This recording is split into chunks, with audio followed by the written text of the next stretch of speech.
You have to love how champagne can make anything look classy as fuck.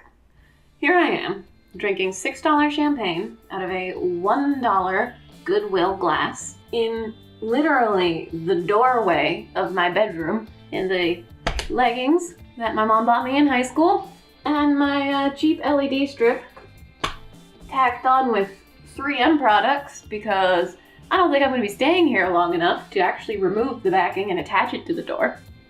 But all I need is a tiara and I'd look like a fucking queen. Mad props, champagne. I don't know if it's the cool shape your glasses are in, if it's the bubbles. Something makes you look classy as fuck. So classy, in fact, that even I look acceptable. Welcome, everybody. I'm Fraying Pages, and today I have got a very interesting book for you. Have you, dearest viewer, ever wanted to read a Judy Blume book set in hell? Well, have I got good news for you. You can! Look at this guy. Fucking art on these books that I've been reading. Just very nice. Thank you, illustrators of the world. Cannot even comprehend how you manage these things. So I'm sitting here today in what appears to be the lap of luxury, enjoying my mortal existence, because we are going on a little field trip to hell. I knew we'd get there eventually. This content's so bad, where else was it gonna go? Gonna be a long recording, cause I can't get my shit together. Not even that song. It's a tragedy. Damned is a book by Chuck, and I'm so sorry, Charles Palahniuk? I should have Googled literally anyone talking about this guy. It's the guy that did Fight Club.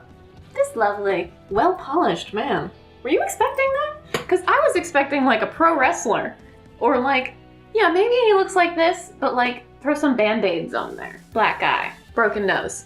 Then he'll look like the guy who did Fight Club. Although to be fair, the actual book of Fight Club was supposed to be an indictment upon the idea that you have to be violent to be a man. That message kind of did get lost in the movie because Brad Pitt is hot and you want to follow him. And as a teenager watching it for the first time, hell yeah, did I go, hey, let's start a fight club. But then watching it the second time as a woman, I started to notice how there wasn't any women around. There was exactly one woman character, and she was suicidally crazy. So, I saw this book in a bookstore, was immediately entranced by the beautiful green eyes on the cover. Actually, what I was entranced with was the back cover, which at one point describes this as a breakfast club of the damned. As a lame, nerdy loser outcast myself, growing up in high school, I love that crap. I will eat it up. I don't know why. It just entertains me. I like to think that we are all more similar than we like to realize in our little short-sighted, stereotyped inner worlds. So it's nice when something reaches past that and goes, you know, these 5 kids are from completely different cliques, but they have so much in common. And I make it sound so stupid, but I really do love it. It's a good message. And I read a book when it's described as being like The Breakfast Club because I don't exactly know why I love The Breakfast Club, but damn, do I love The Breakfast Club. Classic. Maybe it's just the dance scenes. I don't know why my chair is rotating. Like, why am I facing this way now? What are you getting up to? What is the plan here? I am your creator and you're still sassing me like this. Is this what it's like being a mother? Thank you for turning exactly when I needed to make that point. So honestly, despite having been a teenage girl, I somehow made it along just fine without ever reading a Judy Blume book. And despite not being an authority on Judy Blume books, I can tell you this definitely seems like a book written by the perspective of a 13-year-old girl, which is really impressive. I get very frustrated when people say that, oh, there's no way that I could write from the point of view of someone else of another gender or sexuality or something like that. Do you know how many video games I've played from the point of view of like a 40-year-old man? Somehow I have struggled along just fine putting myself in those characters' shoes and dealing with it. This 30-year-old man can write a book about a 13-year-old girl effectively if he wants to and actually puts some effort in. It's not a character I entirely, understand and relate to, but then again, Our main character, Maddie, is the daughter of a movie star and a really successful businessman. It took me a really long time to start to understand why she kept using the same sentence. Like, yes, I do know the word cohesive. I'm dead, not stupid. Like, over and over and over. Like, she has something to prove. And I guess it made the point very well of who she was, what kind of insecurities she had. But it did confuse me for the first, 10 times.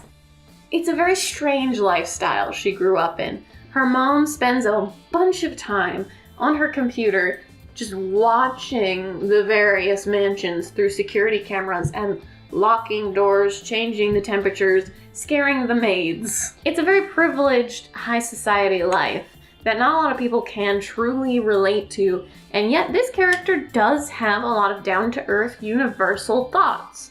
Like having crushes for the first time, feeling like she doesn't express herself well, she doesn't know how to talk to people or to open up. I like this character in a way that I never thought I would like Judy Blume books, and maybe I should have given them a try.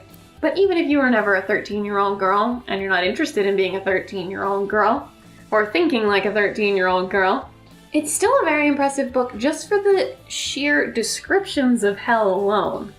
I have never heard hell be described so convincingly unpleasant. And I was raised Catholic. Your girl gonna need a little more champagne after that one. And we're turning. That's helpful for pouring.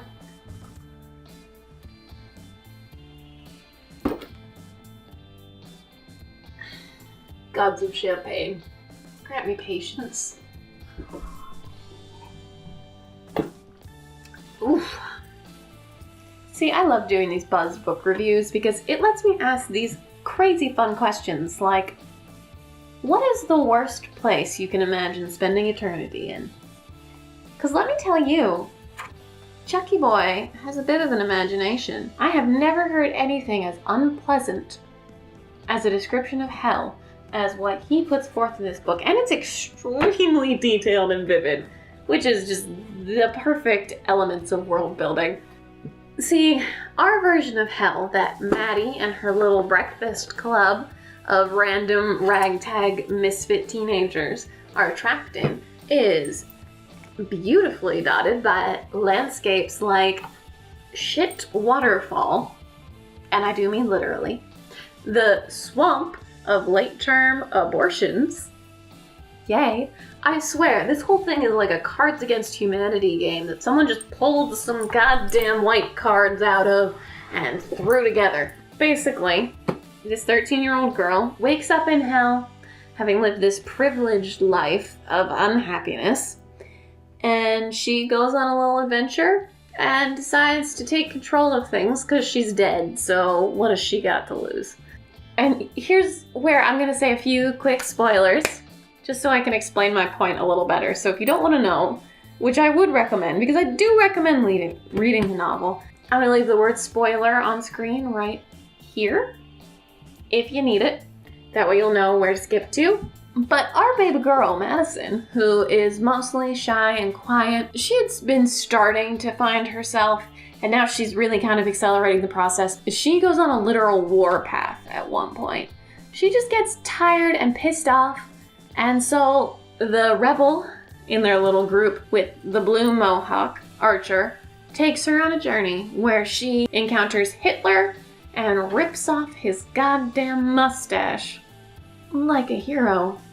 The hero we needed. And she just goes around destroying and dethroning all of these evil people of power throughout history and just taking bits of their person or their possessions, the iconic pieces like the Hitler's mustache. Therefore, all their evil underlings follow her around. And that part, while hilarious, does get a little unbelievable. I have to wonder, having not read Judy Blume books, I feel like I'm missing something here. Is this like a critique on Judy Blume? Where the 13-year-old goes on a war path and just starts taking names and heads and mustaches, and then the part that I absolutely don't like. Satan tells her that she's just his fan fiction. In like a 1-page discussion between the two of them, and she basically goes, "What? I'm having an existential crisis. That's fucked up. You know what, I'm just not going to think about it." Which is good, because I don't want to think about it. I don't want to think about it ever again. It didn't make any sense. It came out of nowhere. And it's clearly setting up the book for a sequel, but maybe that part should have been in the sequel. I probably would have made it more than like 2 pages worth of content, because we needed a little more than that. For all that, it's very good. The description of hell alone is very impressive.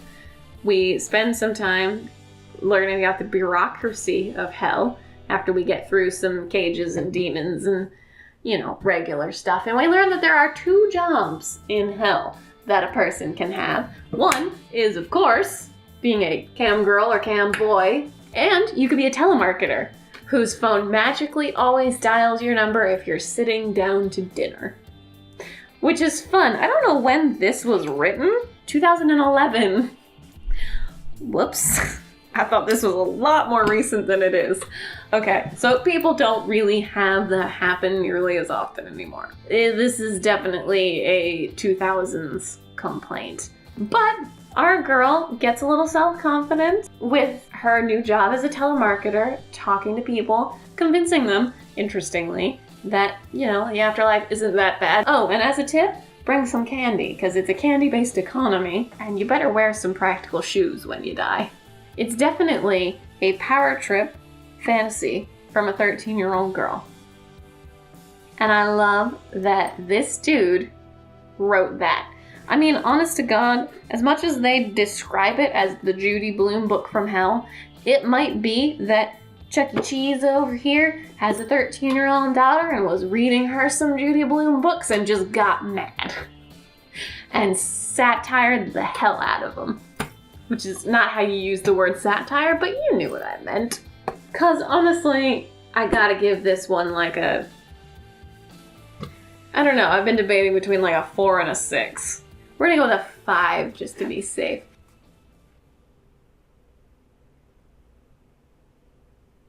Oh my god. Y'all, the back of the book is wrong. Who the hell wrote this? And when? At which rough draft did you write this? Madison is the 13-year-old daughter of a narcissistic film star and billionaire, correct? Abandoned at her Swiss boarding school for Christmas, she dies over the holiday, presumably of a marijuana overdose. Yeah, she was abandoned at her Swiss boarding school at Christmas. She died of what was presumably a marijuana overdose. She didn't die at her boarding school at Christmas. She died in Hollywood, California, while her mom was hosting an awards ceremony on television. The back of the book is wrong. That's fucked up. This is a 4-star book. It is good. It is entertainment. It is a great coming-of-age little power trip fantasy. It has some of the things that seem unrealistic and kind of a stretch. I did kind of knock some points off. If it's meant to be a satire, then more power to you, but it went a little far for my concept of disbelief. There's a specific part near the end that I talked about in the spoiler section that I just can't. Maybe if it was presented with a little more care and time and build up, I would, but you can't just throw that shit out there. And whoever the hell helped you publish this fucked up. Anchor Books, a division of Random House. 4 out of 10. 4.5 out of 10.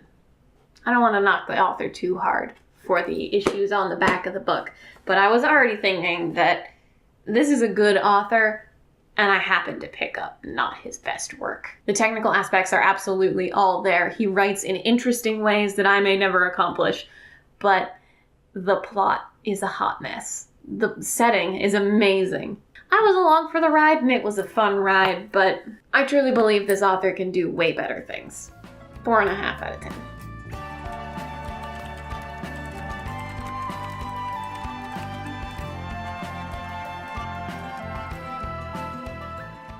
Okay, so the official fan site of Chuck Palahniuk, as they so kindly spell out for me, has a much better description of the book called Damned.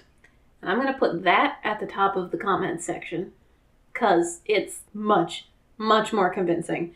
Apparently there is a sequel. Maybe I'll pick up that one and see what it's like. It's a good solid work, and it's better than anything I've ever done. I shouldn't be so hard on it.